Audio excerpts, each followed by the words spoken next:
This entire week, everyone I meet and speak to says to me, Rabbi, what's going to be in Israel? How do we end the situation? Should we send the soldiers into Gaza or should we bomb from the outside? And by divine providence, I'm standing right now in Normandy.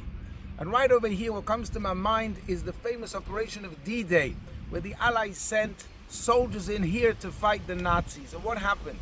Unfortunately, tens of thousands of soldiers lost their lives right over here. The entire coastline is full of graves and monuments of all these soldiers that they lost their life in this war.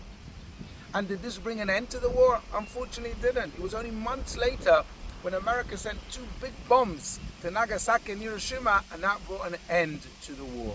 And I think the message is clear. And by divine providence, this week's Parashat is Parashat Lech Lecha, where we read about the famous war between the 4 kings and the 5 kings. And Avraham Avinu intervening and taking his nephew who was a hostage and bringing him out of captivity. And I never understood what the Torah is trying to teach us, but now I think it's very, very clear. Because we can learn 2 important messages. Number 1, Avraham Avinu, he doesn't waste any time. He doesn't negotiate with the terrorists. He doesn't say, I got a lot of money, maybe I'll bring out Lot and the other people, I'll pay a ransom. He goes to war and he fights. No wasting time, hanging around and thinking, what should we do? Is not conducive. But number 2, he goes to battle. And what does he do? The Torah doesn't tell us, but the Medrash throws us in.